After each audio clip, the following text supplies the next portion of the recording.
안녕하세요. 철없는 어른들 지금 시작하겠습니다. 저는 제로입니다. 승작가입니다. 지나가는 시민 A입니다. 이사장입니다. 취준생입니다. 바이블입니다. 영화를 골랐는데 저번 거랑 이어지네요.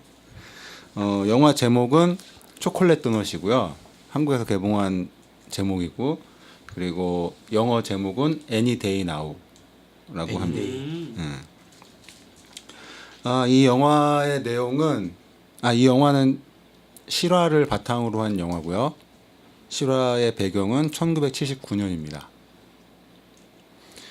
주인공은 폴이라는 지방검사하고 그리고 루디라고 하는 그 클럽에서 댄스를 하는 남자고요. 그리고 또 한 명의 세 번째 주인공은 마르코라고 다운 증후군에 다운 증후군 걸린 게 아니라 유전병이라서 뭐라 그래야 되지? 다운 증후군 소년입니다. 우선 이것도 동성애 영화이긴 하고요. 루디는 게이 클럽에서 립싱크 댄스를 하는 한마디로 아티스트예요. 아티스트고 가수를 지망을 하고 있는 사람이고, 폴은 보험업을 하다가 공부를 로스쿨 나와서 지방검사가 된 그런 사람이고요. 둘 다 게이바에서 처음 만나죠. 루디는 허름한 아파트에 살고 있는데 그 옆집에는 그 싱글맘인데 마약 중독자 싱글맘이 살고 있고, 그 여자의 아들이 마르코입니다. 이 영화는 루디가 마르코를 키우게 되면서 진행하는 이야기가 진행이 되고요. 폴과 루디는 처음 만나자마자 첫눈에 반해서 둘이 사귀게 되고, 루디는 옆집에 있던 마르코를 어쩌다 보니까 키우게 돼요. 엄마는 마약 소지죄로 걸려서 감옥에 갔는데 3년형을 받게 되었고요. 루디랑 폴과 둘이 같이 사귀고 같이 살면서 마르코를 키우고 있는데 사람들이 동성애자라는 걸 알게 된 거죠. 그래서 폴은 지방검사에서 해임이 되고 실업자가 되고요. 루디는 아이를 키워야 되는데 법원에서 허락을 받아야 되기 때문에 게이바에서 일을 하게 되면 아이 양육 키울 수 있는 권리를 받을 수 없을 것 같아서 일을 그만두게 돼요. 사람들이 가만두질 않죠. 마르코를 뺏어갑니다. 마르코를 뺏어가게 되고, 폴이 검사였기 때문에 법정 소송을 진행을 하게 돼요. 이 사람들은 마르코는 학교를 안 가요. 학교를 안 갔는데 이 사람들이 키우면서 특수학교를 보내게 되고, 그 마르코는 특수학교에 잘 적응을 해서 지적 능력과 사회적 능력이 향상이 됩니다. 이거는 그 마르코를 담당했던 담임 선생님이 법정에 나와서 증언을 하게 되고, 그 사회복지국에서 이 사람들과 마르코를 조사했던 사람들은 법정에 나와서 증언을 할 때 뭐라고 하냐면, 자기가 증언을 하기 전에 우선 편견을 가지고 있었다라는 거를 인정을 하면서 이 사람들이 마르코를 키우는 게 좋을 거라고 생각한다고 얘기를 해요. 증언을 할 때. 근데 문제는 법원과 그 마르코 쪽의 국선 변호인, 지방 검사일 때 그 상사였던 사람은 이 사람들을 가만두지 않고 법정에서 계속 이 사람들을 공격을 하죠. 간단하게 말하면 마르코의 양육할 수 있는 권리를 박탈당하게 돼요. 이 영화의 처음 시작은 마르코가 죽는 것부터 시작합니다. 죽는 걸 직접적으로 보여주진 않는데, 우선은 처음 영화를 보게 되면 저게 뭔가 하는 그런 장면들을 보여주게 되지만, 영화의 마지막에 그 장면을 반복적으로 보여주면서 마르코가 죽었다라는 걸 알려줘요. 그 3년형을 받고 감옥에 갔는데 33년? 아니 3년형, 36개월형. 3년형을 받고 감옥에 갔는데 검사 폴의 상사였던 사람이 엄마를 빼내요. 그러면서 가석방을 시켜줍니다. 그래서 그 사람은 마르코가 아니라 폴과 루디가 양육권을 받을 수 없게 엄마가 아이를 키울 수 있게 해요. 근데 엄마는 마약 중독자고 범죄자고 그러다 보니까 아이를 전혀 양육하지 않게 되죠. 법정에서 이 영화는 법정에서 일어나는 일, 법적으로 이제 진행되는 일을 중심으로 하고 있는데 간단하게 말하면 이 사람들이 게이라는 것 때문에 아이를 키울 수 없다라는 그런 약점을 계속해서 공격을 해요. 공격을 하면서 이 주인공들이 화를 내게 되죠. 그리고 거기서 이제 루디가 증언을 하다가 너무 화가 나서 한마디를 해요. 우리가 당신과 다르다는 이유로 나쁜 부모로 만들지 말라고. 폴이 거의 마지막 말을 하는 것처럼 하는데 저는 이 문장, 이 폴이 하는 이 문장이 이 영화의 가장 중요한 내용이라고 생각을 해서 적어왔습니다. 제가 읽어볼게요. 우리가 얘기하는 모든 게 우리가 게이냐 아니냐, 인형이 어쩌고 저쩌고 드레스 얘기뿐인데 어떻게 당신이 판결을 할 수 있다는 거죠? 왜 진짜 논제에 대해선 토론을 하지 않는 거죠? 이 재판은 마르코에 대한 것인데 아무도 입양을 원치 않아서 지금 이 순간 어느 임시 위탁 가정에 앉아 있는 그리고 영원히 이곳저곳의 임시 위탁 가정을 옮겨 다닐 애 말입니다. 아무도 키 작고 뚱뚱하고 정신적으로 장애가 있는 아이를 입양하려고 하지 않죠. 이 완전한 세상에선 아무도 그 애를 원하지 않아요. 우리를 제외하곤. 그래서 그 얘기를 해요. 영어로 이제 we want him, we love him 이렇게 얘기를 하면서 우리는 그 아이를 보살피고 교육시키고 그 애가 좋은 사람이 되도록 지켜주고 자라게 할 겁니다. 그게 이 애를 받아들이기에 부족한가요? 라는 말을 합니다. 그런데도 불구하고 사람들은 이 폴과 마르코에게 양육권을 주지 않아요. 그래서 마르코가 마지막에 엄마한테 돌아간 이후로 돌아갔는데 엄마는 집안에 마약 중독자였고 남자들을 끌어들이고 하면서 그 추월 때였나 봐요. 영화 배경에 그 마르코가 길을 헤매다가 얼어 죽어요. 얼어 죽어서 마지막으로 맨 영화의 마지막 장면은 그래서 폴이 그 양육권을 받아오는 걸 반대했던 사람들한테 편지를 보내면서 끝나요. 그래서 친문에 아주 작게 기사가 난 거예요. 마르코라는 아이가 3일 동안 길을 헤매다가 다리 밑에서 얼어 죽었다라는 그 기사를 오려서 편지랑 보내는데 당신들 때문에 마르코가 죽었다 이 얘기예요. 우리가 잘 키울 수 있었는데. 그죠. 이 영화가 하고 싶은 말은 그거예요. 편견을 가지고 이제 증오를 가지고 있으면서 현실을 제대로 인식하지 못하는 그 얘기를 하고 있기 때문에 이 영화를 뽑았는데 앞에 이야기들이랑 연결이 되네요. 귀엽. 네. 그리고 이 영화는 그 폴이 립싱크 가수였다가 뒤에서는 클럽에서 노래하는 가수가 되는데 루디가 가수가 되는데 이 영화 OST가 굉장히 좋아요. 그러니까 OST가 그 루디가 그 영화 시점에서 가지고 있는 감정에 대한 내용을 다 얘기를 해줘요. 그래서 맨 마지막에 Any Day I Shall Be Released라는 그 노래가 있는데 폴 맥카트니 노래인가 원래 그럴 거예요. 그 사람 노래였는데 그걸 부르면서 끝나요. 근데 노래도 잘하고 우선 앨런 커밍 같은 경우에는 이 영화 찍기 전에 커밍아웃을 했대요.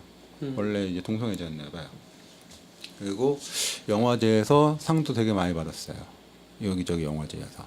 근데 우리나라는 조그만 영화사에서 수입을 해가지고 그 몇 개 안 되는 상영관에서 개봉을 했고 어쩌다 보니까 그걸 보게 됐는데 너무 좋았어요.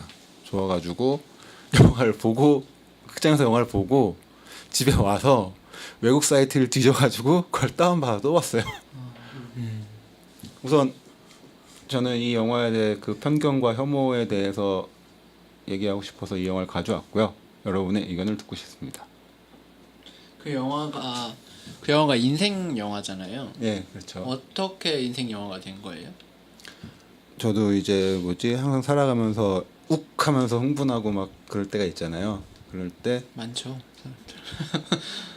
많은데 그럴 때 이제 그게 있어요. 저는 이제 내가 이제 혼자 하는 말로 너무 이기려고 하면 목적을 잊기 쉽다라는 그런 얘기 있잖아요.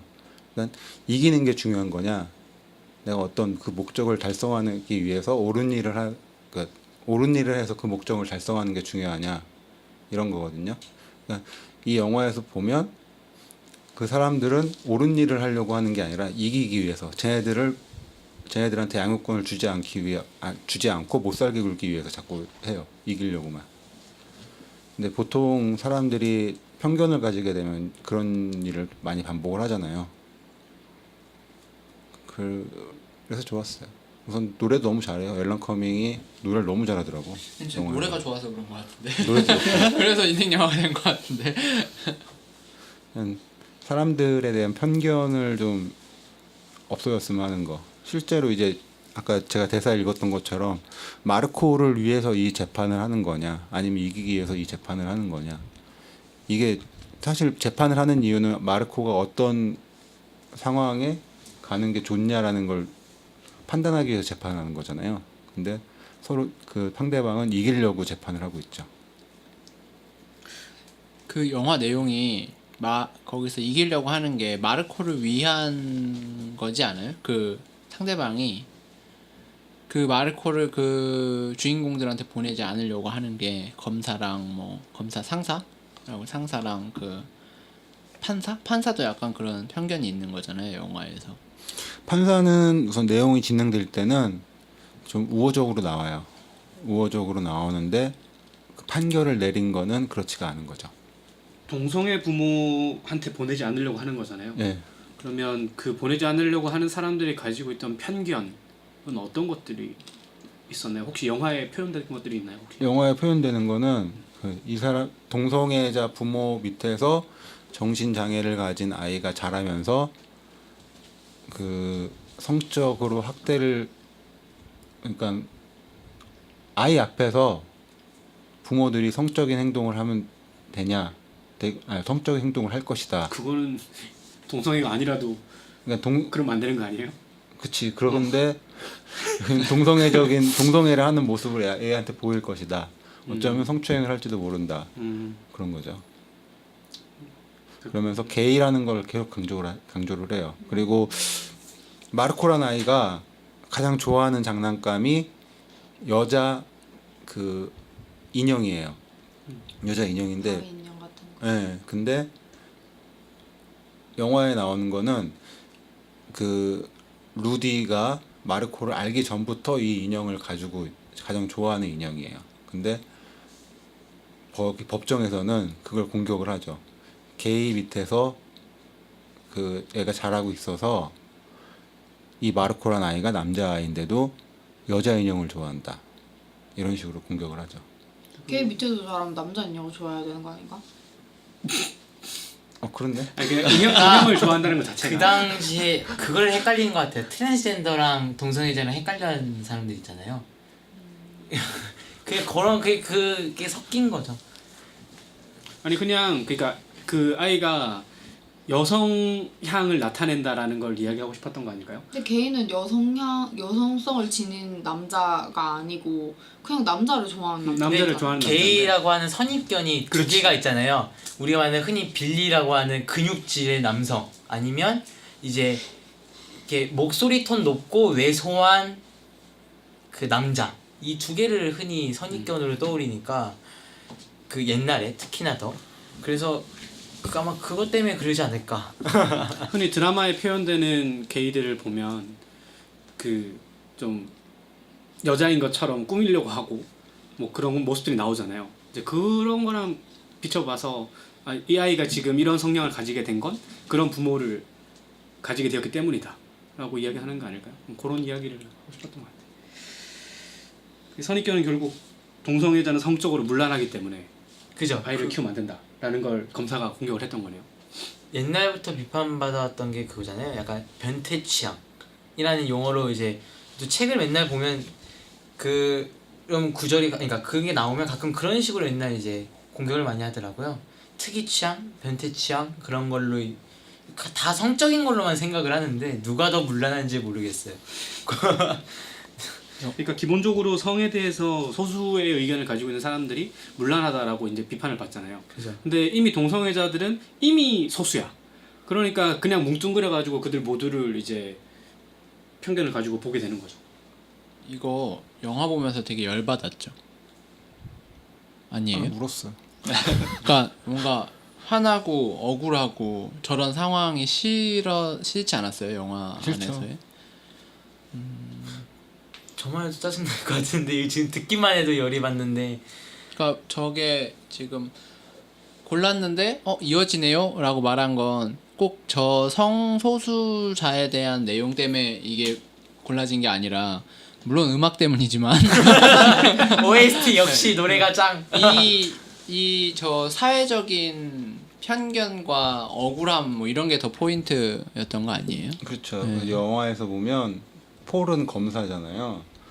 자기 사회적 지위를 유지하려고 동성애자인 걸 숨겨요. 근데 루디 같은 경우에는 너무 당당하게 드러내면서 너도 드러내라 이거지. 나를 사촌이라고 하지 말고 네 애인이라고 얘기해라. 그런 부분이 있어요. 리스크가 너무 크지. 결국 잘린다면서요. 네. 근데 근데- 애인 입장에선 네. 좀 별개 얘긴데 그 두 명이 아이의 부모가 아니잖아요 실제적인 네. 원래. 근데 어떻게 양육권 권리를 주장할 수 있는지. 우선은 첫 번째는 그 여자가 감옥에 갔잖아요. 감옥에 갔을 때 둘이 찾아가서 얘 어떻게 할 거냐 위탁가정 계속 돌아다녀야 되는데 우리한테 양육권을 줘라. 네 감옥에 있는 동안 우리가 키울게. 그래가지고 사인을 받아가요.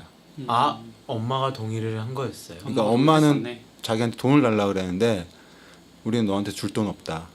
그러면서 돈은 주지 않고 어쨌든 그 서류에 사인을 받아와요. 아, 받아오는데 그거를 뭐 사회복지국이라 하나? 거기 그런 데서 변호인을 써가지고 그걸 박탈시키는 거예요. 사실 돈을 줬다 그러면 인신매매가 되니까.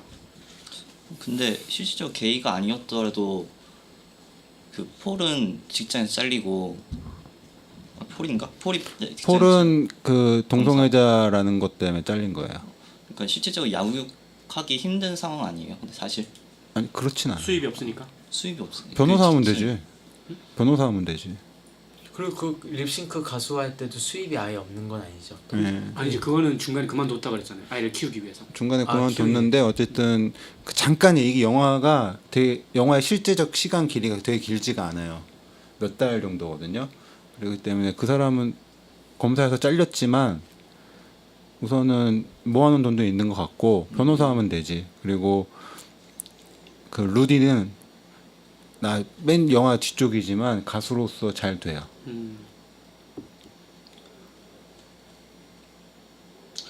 그러면 너무 다들 이 영화에 공감을 하고 있으니까 제가 반대를 좀 해볼게요. 아 좋죠. 동성- 좋죠. 지난번 퀴즈 때도 그렇고 너무 무난하게 가는 것 같아. 좀 제가 그래도 이름이 바이블이니까 이거를 다들 이게 오해, 그러니까 청취자분들의 오해 없이 들으셔야 되는데 이게 제 개인적인 의견이라기보다는 일단 교회에서 바라볼 수 있는 그런 비판적인 시각들을 조금만 제시를 해보겠습니다. 동성애 부모들이 있을 경우에 아이가 좀 영향을 받지 않는다라고 얘기하기 힘들지 않을까요? 그러니까 가정이 일단 그 영향은 있을 수 있죠. 음. 근데 그게 그럼 혹시 동남아 가정에서 혹은 인종이나 피부색이나 이런 게 다른 부부가 다른 인종이나 혹은 지금 한국이면은 이제 동남아 분들이 한국인 입양하는 거에 대해서도 그러면 교회에서 반대를 할까? 영향은 물론 있겠죠. 한국 사회에서 차별이 좀 심한 나라 도시나 그런 곳에서는. 근데 그럼 교회에서 그것도 비판을 해야 되는 거 아닌가라는 생각은 들고요. 그게 아니라면 굳이 그것 때문에 이제 자기네 신념 때문에 그런 거잖아요. 그거는 그러면 애한테 영향은 있죠 당연히. 근데 다른 것들도 다른 것도 있는데 왜 그거만 그러면 비판을 하느냐. 우선 과학적으로 그거는 결론은 안 난 것 같아요. 근데 동성애 부부의 밑에서 아이가 성장을 했기 때문에 동성애 쪽 성적 취향으로 간다라는 거를 확인시켜 줄 만한 증거는 없고 오히려 그렇지 않다라고 할 만한 증거가 더 많아요. 과학적으로 아직 결론은 안 난 것 같은데 별로 상관이 없다라는 게 오히려 주장이 더 많거든요. 그래서 과학적으로는 그런 증거는 없고 그 성적 정체성에 문제가 생길 증거는 없다라고 보는 게 오히려 나을 것 같고 그리고 종교적으로 보더라도 거기에 대해 특별히 언급한 건 없어요. 네, 말했죠. 난 사례교인이에요. 저는 이 영화는 약간 종교와 성소수자 쪽에 포인트를 맞추기보다는 네. 동시에 좀 사실 편견에 좀 포커스를 네. 맞췄으면 좋겠거든요. 그러니까 저는 그냥 얘기해보고 싶은 게 성적인 편견이든 뭐 종교적인 편견이든 재판이라는 걸로 드러나잖아요, 영화에서요. 네. 재판이라는 게 뭔가 판단을 내리는 건데 이 재판의 목적이 지금은 그 아이를 위한다고 됐지만 그것도 어떻게 보면 좀 생각을 달리 해볼 수 있는 거고 그 검사 상사 검사는 또 그게 자기가 이게 옳고 맞다고 생각할 수 있는 거잖아요. 그 동성 우선 애인 제가, 사람 주인공들이 편견을 가지고 있다. 우선 마치 내가 얘기 안 한 게 예, 있는데 예, 검사의 상사는 예. 재판에는 관여 안 해요.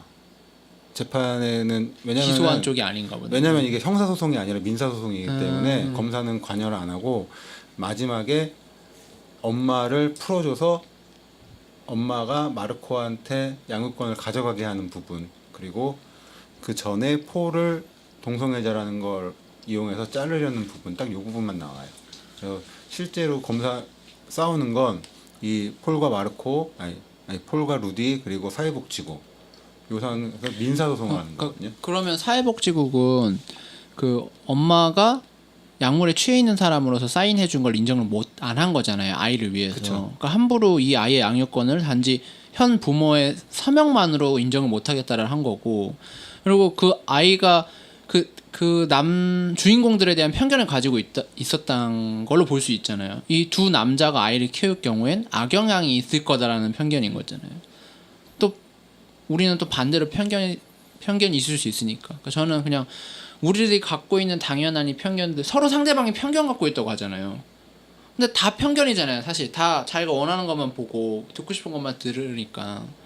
그럼 어떻게 따지면 서로의 편견을 서로가 인정을 해주는 게 좋을 것 같은데 그런 것들이 어떤 사회적인 재판이라는 현상으로 드러나는 걸 좀 보여준 것 같거든요. 영화가. 그래서 전 이 얘기에서 조금 더 깊게 얘기를 듣고 싶고 다른 사람들도 그러니까 이 얘기하는 영화에서 아까 재판 증언한 거를 이제 두 가지 중요한 게 마르코가 학교를 안 갔는데 루디랑 폴이 양육을 하면서 학교를 가게 돼서 학교 선생님이 그 증언을 하죠. 폴과 루디는 좋은 부모 같고 그리고 마르코가 학교에 다니면서 지적 사회적 능력이 되게 향상이 됐다라고 증언을 하는 부분이 있고 그리고 이제 그 사회복지국의 조사원이 조사를 해요. 조사를 하면서 이제 아까 얘기했던 것처럼 증언할 때 우선 내가 증언을 하기 전에 편견을 가지고 있었음을 인정해야겠다. 그러면서 마르코가 두 사람하고 한테 양육이 되면서 좋아졌다라는 걸 증언을 하죠. 최종 판결문에서 판사가 그 양육권을 박탈하면서 판결문을 내릴 때는 왜 기각한다고 이야기하나요? 거기에 이유가 간단하면 있을까요? 게이 부부라서 안 된다는 거예요. 그냥 그것 때문에 안 네. 된다. 그러니까 저희가 생각하는 부모라는 건 남자, 여자, 아이잖아요. 근데 좀 넓게 본 부모라는 건 그 아이를 보호해주고 그 아이를 양육하고 지원해주는 사람인 건데 그 어떤 사람이 어떤 단체일 수도 있는 거고 모글리? 동물들일 수도 있는 거죠. 동물이 아이 부모일 수 있는 거잖아요. 늑대. 멀리 갔지만 아니면 그렇게 생각할 수 있는 건데 편견에 대해서 좀 더 네. 근데 제가 방금 찾아봤는데 시대 배경이 1979년 79년. 79년. 사회적인 이제 동성애자에 대한 편견이 되게 많을 때잖아요. 그렇죠. 그죠. 그냥 그 부모가 만약에 좋다고 하더라도 만약에 그 게이 부모를 준다는 걸 알면 주변에서 그 아이가 또 차별을 받을 수도 있는 환경이기 때문에 사실 재판 과정에서 그런 거를 참고하진 않았을까. 우선 아이는 지금도 좋은 차별받을걸요? 지금도 차별받을 테고. 아이는 다운 증후군이었고 그리고 아이는 그 사회적 접촉이 전혀 없는 상황이기 때문에 차별 자체를 우선 받질 않아요. 그리고 아이가 특수학교를 다녀요. 지적 장애아들이 다니는 특수학교를 다니기 때문에 현재 우리나라보다 낫네요. 뭐 79년? 아유. 그래서 그 안에서는 차별이 없고 선생님이 얘기를 해요. 그 둘이 게이 부부라는 걸 알고 그 선생님이 부부한테 얘기해요. 나는 당신들을 차별하지 않는다. 나는 아이를 위해서 아이를 가르칠 뿐이다. 라고 얘기하면서 당신들은 다른 사람들이 얘기를 하면 당신들이 아무리 좋은 부모라고 하더라도 계속 공격받을 거다라는 얘기를 하긴 해요. 근데 법적으로 결국 재판이 보수적으로 날 수밖에 없는 이유가, 그러니까 지금 이 마르코라는 아이를 키우고자 하는 폴과 루디라는 남성 커플은 그때 당시에 특히나 더 새로운 시도인 거잖아요.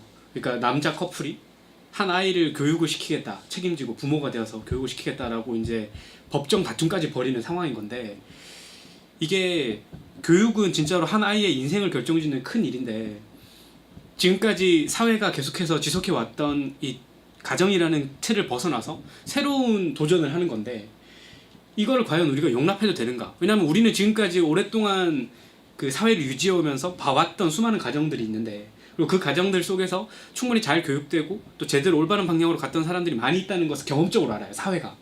근데 이 남성 커플이 그런 시도를 해서 성공했다는 사례가 없는 거예요. 그리고 그들이 이미 우리가 볼 때 편견, 이건 물론 편견이지만 그들이 가지고 있는 그 잘못된 그들의 그 기본적인 성향들이 있기 때문에 이것이 그들에게 영향을 미칠 수도 있다라는 가능성이 있다는 거죠. 그러니까 그것 때문에 그 법정 싸움을 하면서 판례를 되게 많이 찾아요, 이 사람들이. 그러니까 미국은 우리나라랑 법 체계가 다르잖아요. 우리나라는 성문법 국가인데 미국은 성문법이 아니에요. 그렇죠. 성문법이 뭐예요? 우리는 문서에 법에 그 문서에 글자로 써 있잖아요. 그게 그냥 법인 거야, 우리나라는. 근데 미국은 판례라는 게 있죠. 판례 자체가 법이 돼요, 미국은. 아, 그래서 판례가 중요한 게 그거예요, 미국에서? 네. 아. 그렇기 때문에 이 사람들이 판례를 계속 찾는 거예요. 이거보다 더 심한, 더 안 좋은 상황에서 아이한테 양육권을 준 경우가 있는지 계속 찾으면서 계속 찾아요. 근데 그 사람들이 이렇게 하면 이길 수도 있겠다라고 생각을 하는 순간에 엄마가 와서 채간 거예요. 그러니까 이게 법원 입장에서는 이미 사회적으로 충분히 지금까지 쌓아왔던 경험치들이 있으니까 그냥 이렇게 새로운 도전을 하는 것보다 아이의 미래를 위해서 그냥 과거 해왔던 것처럼 어머니한테, 아이의 엄마한테 양육권을 주는 게 훨씬 더 안전하다라고 판단을 한 걸 수 있죠.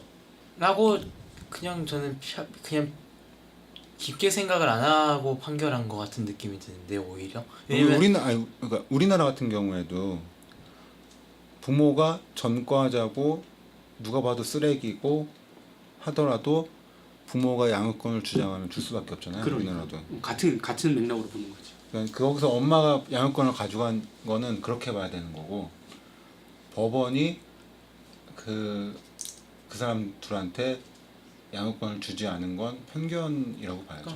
복지사나 그 쌤들 말 다 무시하고 실질적으로 본 게 있는데 그냥 자기들 편한 대로 너희들은 게이라서 안 돼 라는 거는 그 자체가 편견. 그러니까 그냥 게이르사가 안 돼가 아니고 어머니가 있잖아.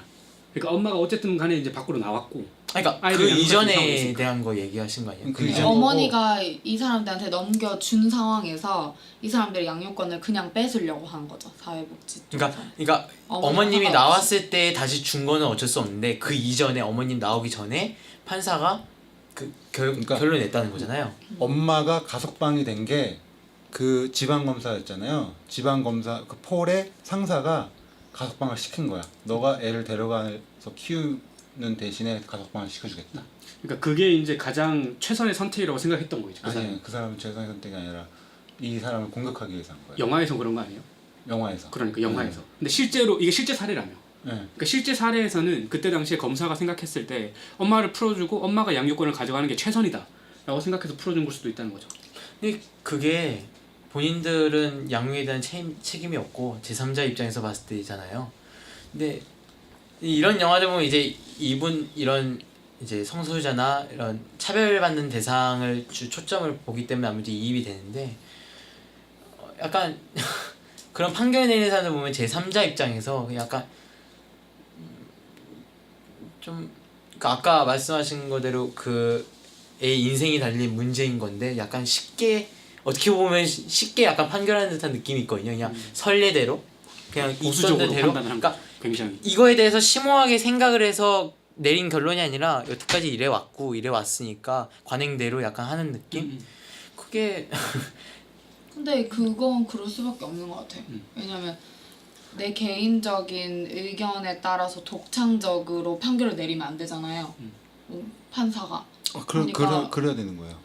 독창적으로. 아니죠. 그러니까는 이전의 판례랑 전혀 상관없이 그- 내가 느끼는 그냥 바대로 하면 그 안 뭐지 되죠. 영화 중에 히든 피겨스 그 네. 그 나사 직원 여성 세 분이 있는데 거기서 나사에서 엔지니어가 되려면은 대학교를 가야 되는데 대학교를 못 보낸대요.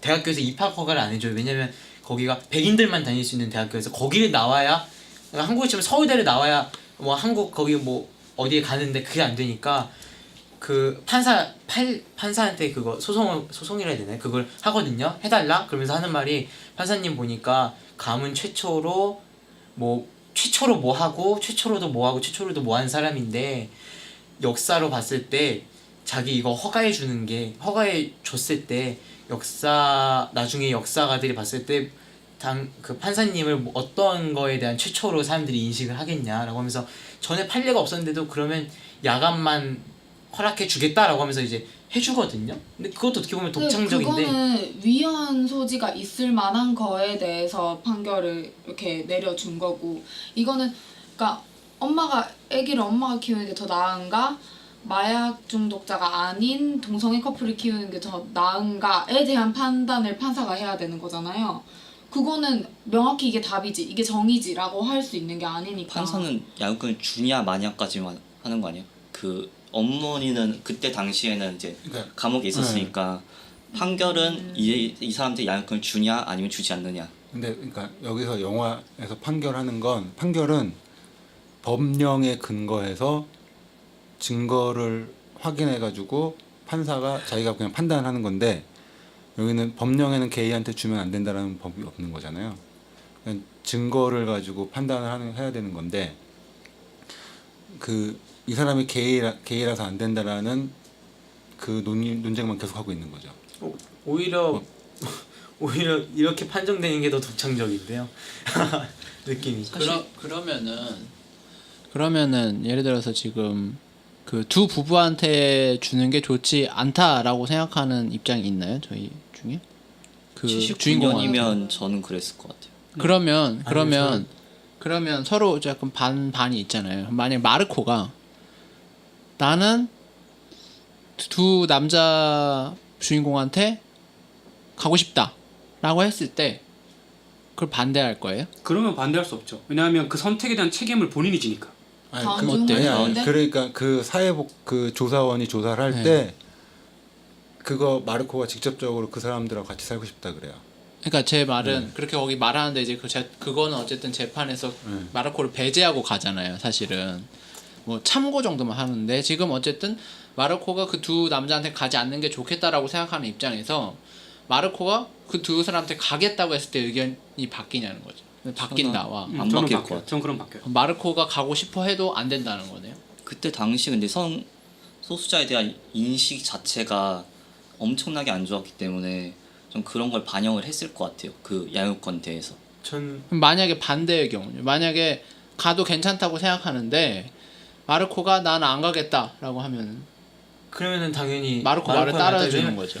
저희는 결국에는 저희가 이걸 하는 이유는 마르코를 위한 제3자고 거니까. 당연하죠. 저는 그 애가 만약에 그걸 말하는 과정에서 강요나 이런 게 없었다는 게 보이면 물론 이제 이 판사 같은 경우는 그게 보여도 이렇게 했겠지만 그게 보이면 당연히 그 애가 하고 싶은 대로 하는 게 맞죠. 근데 이게 핵심 아니에요. 편견에서도 사실 당사자도 편견이 있을 수 있잖아요. 뭐 마치 난 괜찮을 거야 라는 편견이 있을 수 있는 거잖아요. 근데 본인이 자기의 주인으로서 자기가 뭔가 결정을 하고 물론 걔가 너는 너무 지능이 떨어져 라든지 너는 한 치 앞도 내다보지 못하고 그렇게 생각한다. 너 수능이 얼마나 중요한지 아냐. 뭐 이렇게 말할 수 있지만 본인이 그렇게 하겠다고 했을 때 그거를 우리가 개입해서 존중해주고 지지해주는 게 아니라 넌 진짜 아무것도 모르는 소리다 그렇게 하면 안 된다라고 해야 되는 건지. 지금 현재 양육권 소송에서는 어때요? 그러니까 다운증후군 아이가 아닌 그냥 미성년자가 저는 뭐 아빠랑 살고 싶어요, 저는 엄마랑 살고 싶어요 라고 했을 때 그걸 인정을 해줘요? 우리나라? 그 나이에 안 따라 나이에 해주잖아요? 갈릴 거예요. 우리나라는 거의 안 되죠. 아니 나이가 있지 않아요? 나이 제한 있을 텐데 뭐 몇 살 이하는 본인의 의사 맞아요. 그럴 거예요. 반영하지 않고 뭐 몇 살 그러니까 이상 너무 어리면 14세 그냥 기준인가? 법원에서 잘 사는 쪽인 것 같고 나이가 많으면 그래 그럼 그렇게 가라 뭐 이러는 거. 그것도 잘 사는 사람들이 더 잘 키울 거다라는. 그게 아니라 그냥 잘 키운다는 게 아니라 그냥 양육 환경이 보장된 환경의 조건이 네. 좋다. 그냥 애가 굶지 않고 제대로 된 교육을 받을 정도의 교육비를 지출할 수 있는 여력이 있냐를 그냥 보는 전 아니 그래도 어차피 양육비 주는데 왜 그게 중요하지? 그리고 아 양육비를 주는 경우는 안 보는데 이제 주지 않는 경우 서로 주지 않는 경우가 있어요? 있죠. 합의하에 이렇게 이혼했을 때 서로 양육비를 주지 않는데 아이를 키우면 아이를 아마 누군가 키워야 돼. 그러면 한쪽이 아무리 아이 키우고 싶어도 나이가 너무 어린 경우에서 한쪽은 얘를 충분히 교육시킬 수 있고 한쪽은 만약에 저 돈 있다. 근데 이 사람이 거의 풀타임으로 일을 해야 돼. 아이를 돌볼 시간이 없어. 그러면 안 된다라고 법원에서 하는 경우도 있고. 양육비는 필수로 줘야 그 되는 거 아닌가? 줘야 돼. 아이를 키우는 쪽에서 신청을 하면 무조건 받아내는 거 키우는 아닌가? 쪽에서 그래요? 근데 저는 그것도 그래야지 당연히. 내가 그렇게 알고 있는데, 그러니까 시간도 중요하지 않아요? 부부- 아니 뭐 한 명한테 딱 넘어갔다고 해서 그럼 이 사람은 평생 얘에 대한 양육을 전혀 관여할 수 없다는 거잖아요. 그럼 되게 이상하다. 합의는 가능한 걸로 알고 있는데 저는. 뭐 합의는 누가- 가능하겠죠. 그거는 양육권에서만. 양육비는 양육비도 합의 가능하지 않아요? 양육- 양육권 포기하면서? 양육비는 한쪽이 이렇게 양육하는 사람한테 줘야 되는데 우리나라 같은 경우는 그게 강하지 않기 때문에 양육권을 소송을 해서 받아내더라도 잘 안 주긴 하는데 무조건 줘야 되는 걸로 알고 있어요. 저는 그 나이가 어려도 애가 그것도 애에 따라서는 네, 좀 다를 것 경제적인 게 같아요. 아니라 왜냐면 그러니까 마르코는 말을 할 수 있잖아요. 말을 할 수 있는 애와 말할 수 없는 애도 또 좀 다르게 생각해야 돼요. 그러니까 아니 돈이 그러니까 애가 있는데 아까 말씀하신 예로 한쪽에서는 키울 여력이 있고 여기는 없어. 그래도 그러니까 나이가 어려도 애가 선택을 해야 된다는 생각해야 돼요. 그러니까 많이 말을 못해. 완전 갓난애다. 그럼 근데 선택할 수 없죠. 선택할 수 없는 상황에서는 이 부모는 자기가 키우겠다고 하는데 너 그러면은 네가 일을 나가야 되는데 이 아이를 어떻게 돌볼 거냐? 애 업고 일을 할 거냐? 그 직장에서 만약에 그러면 허가해 주겠다는 뭐 확인서를 받아라. 뭐 이렇게 하겠지만 또 한쪽은 아 나는 뭐 재혼을 해서 그 사람 돈으로 이 아이를 집에서 돌볼 수 있다 안전하게. 그럼 법원 입장에서는 어떻게 보면 좀 더 안전한 쪽에 있다는. 그럼 나중에 일단 너가 이 아이가 몇 살 때까지 키우고 나중에 다시 재판하자 뭐 이렇게 말을 할 수도 있는 거잖아요. 너무 많이 가는 것 같아요. 네, 너무 많이 가는 것 그러니까 같은데. 저는 일단 말할 수 있을 때 네. 말할 수 있을 이게 때는 너무 다른데 그냥 하고 싶은 말은 어쨌든 우리가 막 이것저것 따지지만 각자 입장에서 뭐 또 내 입장에서 볼 때 저 내용 이상한 것 같은데 어쨌든 당사자 입장이 제일 중요한 거잖아요. 뭔가 피해자 우리나라 입장. 같은 네. 경우에는 어떤 싱글맘이나 싱글레디들 문제가 좀 심각한 게 거의 일을 못 하잖아요. 그렇죠.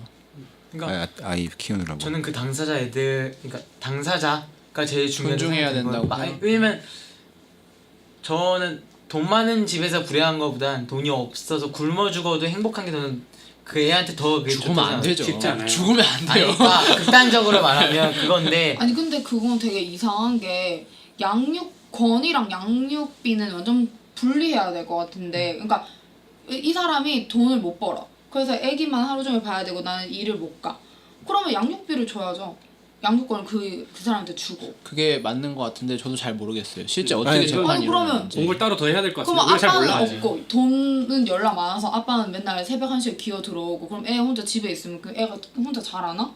그러면은 제가 볼 땐 뺏어서 다른 사람한테 주고 돈 내라고 할 것 같아요. 그렇지. 그 사람한테. 그러니까 돈 우리나라는 네. 그 아이를 키우는 사람이 일을 못 하잖아요, 사실상. 그래서 그 뭐 반대편. 반대편에 돈을- 양육권을 그 소송을 하면 거의 이겨요. 아. 이기는데 문제는 그렇게 이겼다고 하더라도 이 사람이 자기 재산을 숨기면서 안 주면 받아내기가 되게 힘든 거예요. 그러니까 강제할 수가 없는 거네. 우리는 빚이 있어서 빚이 있으면 그 사람의 뭐 생계비 해가지고 150만 원 정도는 통장 이 사람 못 뺏고 이 사람이 그냥 쓸 수 있게 놔두고 그 이상 되는 건 빚을 갚잖아요. 근데 양육비도 그런 것 같아요. 이 사람이 일정한 수입이 없으면 돈을 못 받는 거예요. 그게 주기 그냥 딴 얘긴데 애 한 명한테 돈 얼마씩 나왔으면 좋겠어요. 애를 낳으면 월마다 애 그 아이의 앞으로 돈이 계속 나와서 그 아이를 보호해주는 사람이 그 돈을 쓸 수 있게. 그러면 입양이 엄청 늘 것 같은데. 입양률이 입양보다 낫겠죠 많이. 왜냐면 돈 걱정 없이 아이를 키울 수 있으니까. 시간은 어쩔 수 없고 시간은 드려야 되잖아요. 시간을 줄 수는 없으니까. 아까 그 다시 이 얘기로 네. 돌아가면 판례에 대해서 저는 그 당시 이게 70년대여도 저는 그러니까 반대 의견인데 저는 줄 것 같아요. 그러니까 왜냐면 분명 그 당시가 딱 생각을 해봐도 지금이나 그때나 뭐든지 그러니까 어느 분야는 앞선 게 있거든요. 그 저 문명 못 따라가고 그거 이 당시가 이제 막 흑인 인권 관련됐을 때니까 뭐 그때 흑인 관련돼서도 뭐 입양 애들이 이거일 수도 있고 이런 사건들이 막 왔어도 저는 줬을 것 같아요. 어차피 뭐든지 빠른 판결이나 이런 게 늦게 쫓아갈 수밖에 없다는 걸 알기 때문에 저는 마르코에가 본인의 의사를 밝히지 않았다는 가정하에 반대합니다. 왜 반대요? 교육은 보수적으로 접근해야 된다고 보거든요. 엄마는 학교를 안 보내야 되니까. 근데 그 보수적이라는 그럼에도 게 불구하고 그러니까 사회적으로 봤을 때 그러니까 그 보수적이라는 게 뭐에 대한 보수인지가 약간 기존의 관습 그리고 사회적인 통념 이런 것들에 비춰봤을 때 그래도 지금까지 우리가 경험해 왔던 것들을 좀 더 따라가는 방향으로. 근데 그게 사회적 통념이라고 해서 사회적 통념이나 사회적 관습이라고 퉁쳐서 말하지만 사실상 깊게 들어가 보면 다 다르거든요. 그러니까 그게 어느 정도 이렇게 이거 뭐라고 하죠? 공집합? 그러니까 공집합 때는 이게 비슷한 그러니까 겹치는 부분들이 있기 때문에 이게 그거죠. 마치 다 다른 건 맞는데 다 다른 것 중에서 제일 센 거. 다 다른 것들을 제압할 수 근데 있는 제일 센 이게 거. 이 당시라고 했을 때 이게 센가 싶으면 우리가 백인 부부한테 거꾸로구나. 흑인 부부한테 백인 입양하는 거 이거 거의 급급이라고도 저는 생각이 들거든요. 그러니까 그런 것도 그렇고 그게 이것도 뭐 어쨌든 하나의 의견이니까. 보수적이라고 하는 게 그것도 너무 퉁쳐서 하는 얘기인 것 같고 용어를 그냥 보수적이라고 쓴 거죠. 그죠, 용어를 네. 그냥 그렇게 쓴 거죠. 그러니까 변화가 필요한데 그러니까 좀 점진적인 변화가 필요하다고 생각을 하는 거죠. 그러니까 사회적 저가 이제 좀 싫어하는 말 중에 하나가 이게 통념적을 사회적으로나 이건데 왜냐면 그게 그렇게 약간 퉁쳐서 말하면은 뭔가 편해요. 한국인, 일본인 딱 이렇게 퉁쳐서 말하면 편한데 사실상 깊게도 아니고 중간 정도만 들어가봐도 다 다르거든요. 근데 그게 마치 하나의 문화나 이런 것 때문에 두 말이 다 맞는 것 같은데. 그러니까 다 다른데, 그러니까 다수를 말하는 건 아니잖아요. 그게 다수 의견이라고 말하는 게 아니라 다 다른 것 중 하나인데 제일 세서 그 의견을 따라가는 것 뿐이지. 그리고 우리가 판례를 하는 사람은 결국에 제3자거든요. 그쵸. 그렇기 때문에 편해요. 그러니까 편할 수밖에 없다는 거, 거리가 약간 근데 저는 그 마르코가 원해도 그 양육권을 주지 네. 않는다는 이유가 크게 세 가지가 있는데 첫 번째 게이라는 게 사회적으로 인식이 되게 안 좋다는 점이랑 두 번째 안 좋아 그때 그 당시에 안 좋았다. 지금도 안 좋아요. 지금도 안 좋아요. 그리고 그땐 굉장히 안 좋았으니까 또 지금보다 더 안 그리고 좋아졌지. 현재 그 두 사람이 직장이 없다는 점 수입이 없다는 점이랑 실질적인 부모가 아니잖아요. 그 둘이 양육권을 그냥 사인받아서 가져왔을 뿐이지.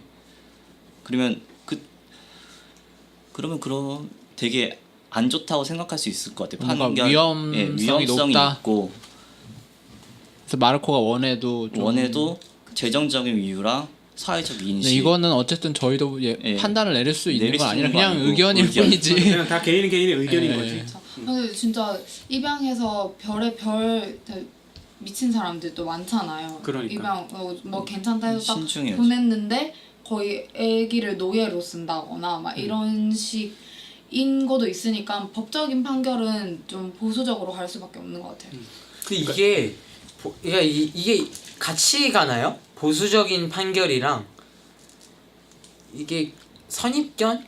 이게 같이 가는 것 같은 느낌은 안 들거든요. 저는 약간 보수적이라는 그거와 그러니까 주변이 선입견이라는 저는 주변이 선입견이 있기 때문에 부정적인 시선을 보는 게 안 좋은 영향을 끼칠 거다라는 의견이에요. 그러니까 결국 선입견이 모이면 그게 보수적인 시각이 되는 거 아닐까요? 그러니까 그 뭐지? 현실이죠, 현실. 현실을 감안했을 때 그렇게 얘기하니까 뭔가 절망적인데. 현실을 감안했을 때 이게 널 보호하기 위한 거다 뭐 이런 느낌? 그러니까 지금 우리는 영화를 가지고 얘기해서 네. 좀 더 감성적으로 접근하는 것 같아. 저 이게 그러니까 실제 직장이 없거나 이게 뭐죠? 아까 실질적으로 주변의 양육권. 인식이 안 좋다. 양육권 그거는 어느 정도 일단 그럴 수 있다라고 생각은 하는데 이 게이에 대한 성소수자에 대한 인식 때문에 이거가 들어가는 건 그러니까 어느 정도 들어갈 수는 있겠죠. 근데 그러니까 그거를 그거- 집중하고 눈에 띄고 공격을 하는 것뿐이지 사실 그 외의 것도 무시는 못해. 그러니까 이게 지금 영화라서 아까 네. 좀 얘기했지만 주인공들의 이야기를 우리가 알잖아요. 그러니까 그 사람들의 스토리를 알아. 그러니까 그 사람들의 편을 드는 거야. 근데 만약에 우리가 그런 배경을 하나도 모르고 그냥 딱 기사로. 기사로 나왔어. 뭐 게이 커플이 있고 그들이 아이를 키우겠다고 한다. 그들은 정말로 아이를 사랑한다라고 기사가 나왔어. 부모는 아니다. 그걸 우리가 어떻게 알아? 그러면은- 방법이 없어 사회에서. 근데 여기서 이제 는 거는 그 판사가 그것도 들었잖아요. 그 증언 같은 것도 들었는데 그거 그냥 다 싹 무시하고 그것도 신뢰하기 힘들다는 거지.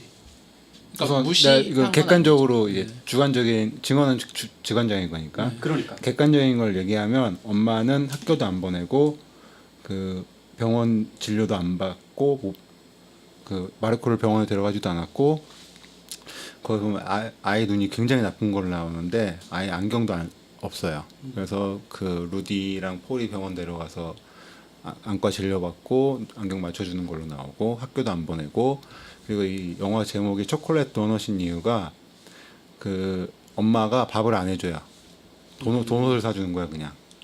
밥 그래서 대신에. 애가 도넛을 너무 좋아해. 그래서 그 폴 집에 마르코가 처음 갔을 때 뭐가 먹고 싶냐면 도넛을 먹고 싶다 그래가지고 폴이 마침 집에 초콜릿 도넛이 있어서 그걸 줘요.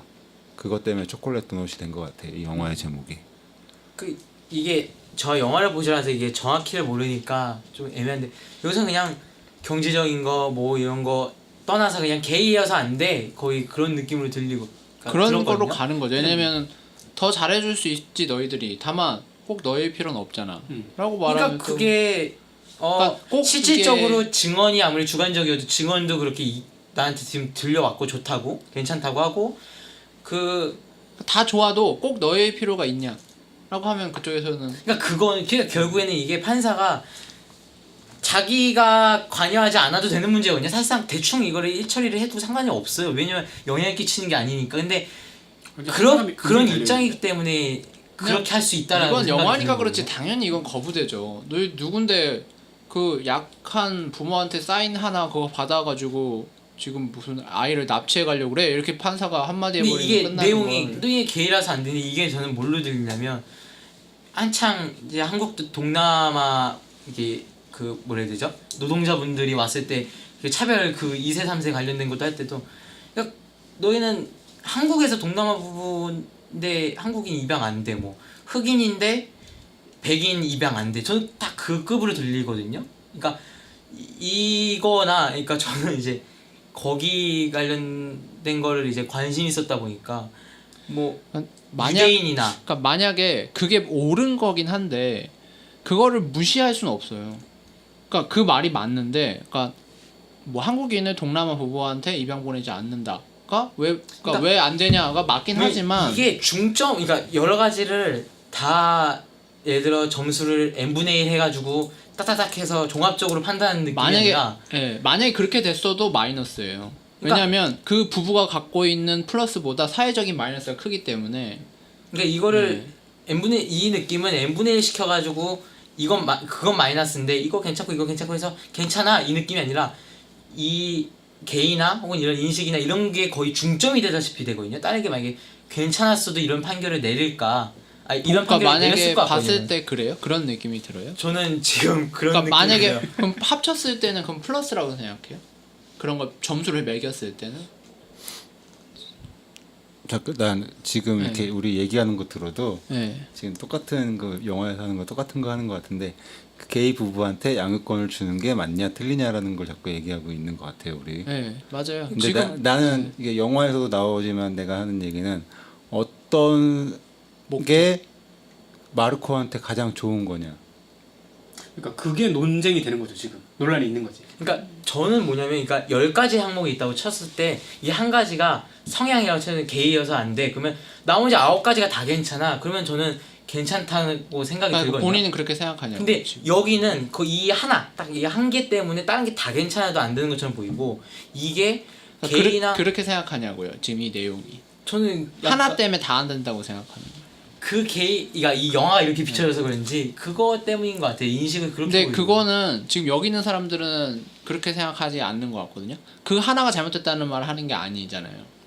그러니까 당연히 그건 맞는데 지금도 뭐 저도 뭐 초등학교에 잠깐 가봐서 알지만 애들 장난 아니에요. 그러니까 그게 부모가 가진 차, 살고 있는 집, 뭐 피부 색깔, 뭐 다자녀 가정 이런 걸 얼마나 애들이 차별하냐면 그런 거를 감안했을 땐 절대 플러스 이 총합이 플러스라고 볼 수는 없어요. 그러니까 어떻게 보면. 어차피 그거를 무시한다라고 하는 건 내가 사랑하는 사람, 가까운 사람이 받을 피해를 나의 어떤 신념 때문에 무시하겠다는 거랑 똑같을 수도 있어요. 근데 함부로 그러니까 말할 수는 없어요. 이거를 그러니까 고려를 해야 뭐냐면 되는 싫어하는 건데. 사람은 어차피 뭘 해도 싫어하는 게 꼰세. 이름 가지고도 시비를 그러니까 터는 게 근데 그건데 그 오로지 한 가지만 까는 소수를 그러니까 그 사람들의 말을 반박하는 걸로는 맞는데 오로지 하나만 물고 뜯으니까. 근데 만약 그렇게 말해버리면 중간에서 양쪽 다 고려하려는 사람들까지 적으로 돌려버리는 말이에요. 뭐희들 모두가 그 한 가지만 집착해서 나머지 좋은 점을 다 못 본다 이건 아니거든요. 나머지 사람들도 중간에서 이쪽 말도 맞고 이쪽 말도 맞는데 현실적으로 어느 한쪽도 무시할 수 없는 그런 이슈들이 있으니까 어떻게 보면 차라리 저는 나중에 시간이 지나면 사회적인 분위기가 쉽게 표현해서 동성애자한테 입양하는 게 좋다라는 사회적 분위기가 생길 것 같아요.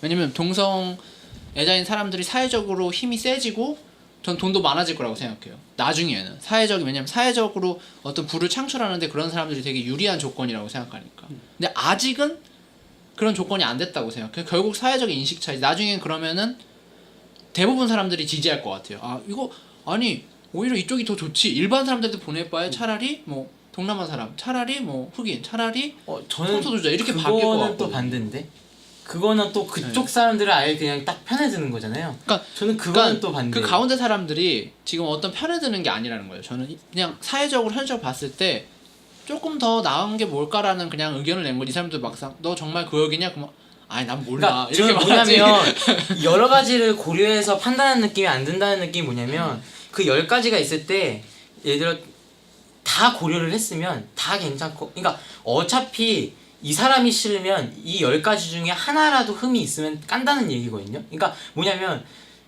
그렇게 되기 때문에 예를 들어 10가지가 있는데 9가지는 다 괜찮아. 근데 한 가지가 흠이 있어. 근데 지금 이거는 그게 게이거나 뭐 다른 그 한 종교적인 가지 흠 신념일 수도 때문에 있고. 나쁘다는 게 아니라 다른 사람은 그 한 가지 흠도 없으면 그 다른 사람한테 가야죠. 그러면 만약에 조건이 똑같은데 이 사람은 사회적인 정상 부부, 사회적인 남녀 부부고 이 부부는 동성 부부다. 그럼 법원에서 남녀 부부로 보내겠죠. 나머지 조건이 다 똑같으면. 그러니까 그 이 한 대상으로 봤으니까 이 하나 때문에 뭔가 무죄 삼다라는 생각이 드는 거지. 전체적으로 보면 또 그것 때문만은 아닐 수도 있거든요. 그러니까 그리고 이거는 너무 이 얘기를 확장하는 거고 아까 좀 돌아가지만 마르코한테 그럼 뭐가 좋냐?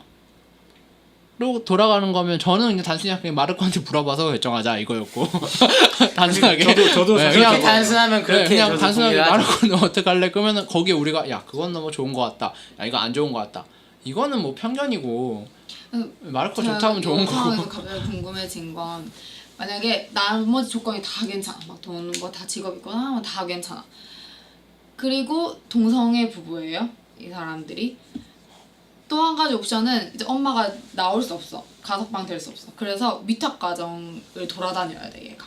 이 두 가지 옵션만 있으면 뭐가 더 그러니까 그 두 개가 확실하다면. 네, 그 그러니까 두 개만 픽스돼 있으면. 누가 위탁 가정에 꼭 돌아다니지 않을 수 있잖아 이런 게 아니라 꼭 돌아다녀야 되고 위탁 가정. 지금 왜냐면 이 안 직원들이 받아주니까 지금까지도 얘가 이렇게 그 일반 가정에서 입양을 안 해서 지금 그러면 쉽게 말하면 그 같은 성의 동성 부부에 갔을 때 받는 사회적인 리스크보다 위탁 가정 돌아다니는 데서 받는 리스크가 크다면 동성 부부를 선택하겠죠. 재판장. 저는 이게 훨씬 클 것 같거든요. 위탁 가정을 돌아다니는 게. 그러니까 동성애 부부한테 니네 부모님 성이 다 똑같아 이렇게 욕을 하는 거랑 야 니네 부모님 위탁해가지고 했을 때도 너희 부모님 없잖아 이거랑 그건 어차피 욕먹을 건 똑같다는 거거든요. 제 말은. 똑같진 않죠. 저는 차별은 동성애 부부 밑에서 있는 아기가 더 많이 받을 것 같은데 단순히 얘가 그냥 애들은 전학만 1년에 한두 번씩 다녀도 엄청 리스크가 크거든요. 맞아요. 근데 가정 환경이 주기적으로 바뀐다? 그러면 뭐 차별이고 나발이고 그냥 완전 애가 정상적인 그 안정적인 생활을 할 수가 없어요. 개인적으로는 돌아다니는 게 리스크가 더 크다고 봐요. 개인적으로는. 저도. 그러니까 더 힘들 것 같아요. 근데 뭐 이거를 강아지도 입양 여러 번 가면 막 애가 막 적응 못하고 그러잖아요. 근데 여기에 지금 포인트는 마르코는 아무런 의견을 얘기를 제시를 안 하겠고 여긴 지금 해놓고, 배제돼 있는. 근데 이 증언은 있고 그 선생님들 선생님들의 증언은 있고 있고. 그거는 그러니까 선생님들 증언은 또 마르크 의견하고 다르죠. 그러니까 선생님들이나 어떤 통계나 그러니까 통계든 의견이든 뭔가 좋아졌다라고 하지만 그게 꼭 그 두 부부여서야라서가 아니라 부모랑 떨어졌기 때문에라고 할 수도 있는 거예요. 부모가 그냥 못 해준 걸 이 사람이 해준 거니까 이런 걸 해줄 수 있는 위탁 가정에 간다면 똑같은 결과가 나올 거다. 그러니까. 그럼 그냥 그거를 그 알 수 상태에서도 없으니 지금 그렇게 좋은 얘기가 나왔는데 그러면 아까 이제 굳이 그러면 다른 사람한테도 줘도 되는 거 아니야라는 걸로 치면 이 사람한테도 그러면 줘도 되는 건데 그쵸. 둘 다 줘도 그냥. 되는데 둘 다 따졌으니 여긴 100점이고 여긴 90점이다. 그럼 100점한테 간다는 거죠. 굳이. 그러니까 지금 현대 사회에서는 리스크가 있어요. 요 시대에. 그냥 요 시대에. 그걸로 그 사람들이 체크할 수 있는 체크리스트로 체크를 했을 땐 그럴 것 같다는 그러니까 예전에는 흑인 부부가 아이를 입양했을 때 가지는 리스크가 있었을 거 아니에요. 지금은 그걸로 니네 엄마 아빠 흑인이니까 차별 이런 건 없으니까. 애들은 초등학생 애들은 충분히 하여튼 이름 가지고도 막 시비를 타니까 가능하지만 뭐 머리 색깔만 좀 달라도 뭐 너는 왜 그러냐 이렇게 하니까. 어렵네요.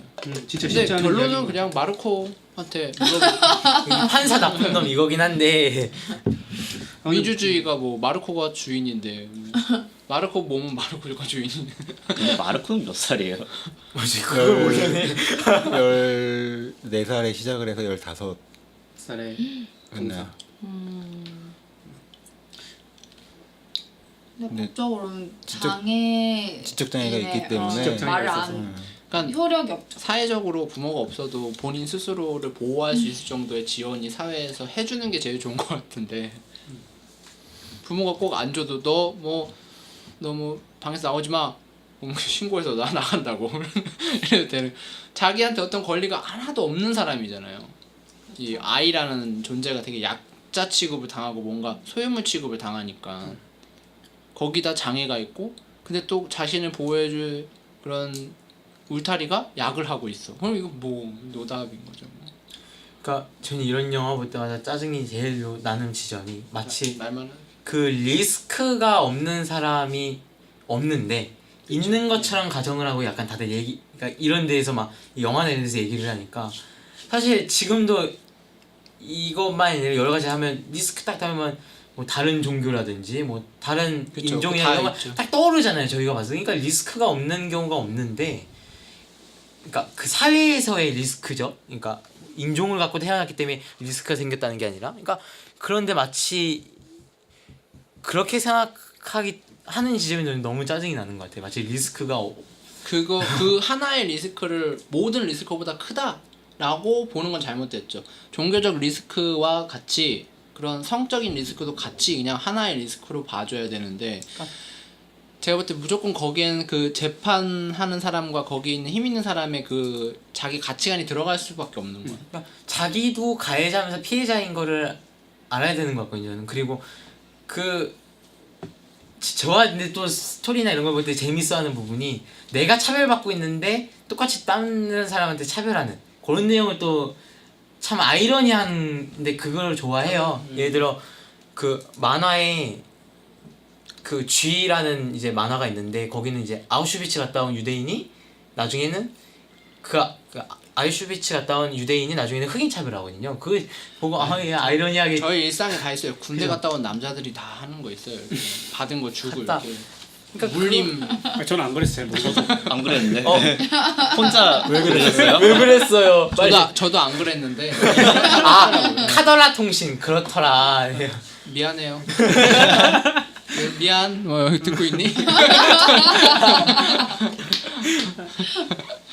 아, 네, 좀 마무리 네. 해주세요. 뭐, 예, 근데 바라시는 게 마르코가 원하는 대로 결정이 나는 세상 아닌가요, 사실은? 그러니까 뭔가 이렇게 우리가 뭘 할 때 누굴 위해서 뭔가를 하겠다는 건데 이 영화에서 보면 마르코를 위해서 어떤 게 최상인가라는 거를 고민하지 않고 있는 것 같아서 우리가 보통 뭐 할 때도 그렇죠. 이게 맞는 일, 이걸 내가 해야 되는지 뭐 말아야 되는지 이것도 중요하지만 이걸 함으로써 누구한테 어떤 영향이 있는지도 상당히 중요한데 그런 거 별로 생각 안 하는 것 같아서 우선 고르게 됐고요. 오만과 편견에 보면 그런 게 있다며요. 편견은 내가 남을 사랑하지 못하게 한다고. 그래서 편견을 가지지 않고 같이 바라보면 좋은 결과를 가질 수 있을 것 같아요. 그래서 골라봤어요. 이렇게 마치겠습니다. 와.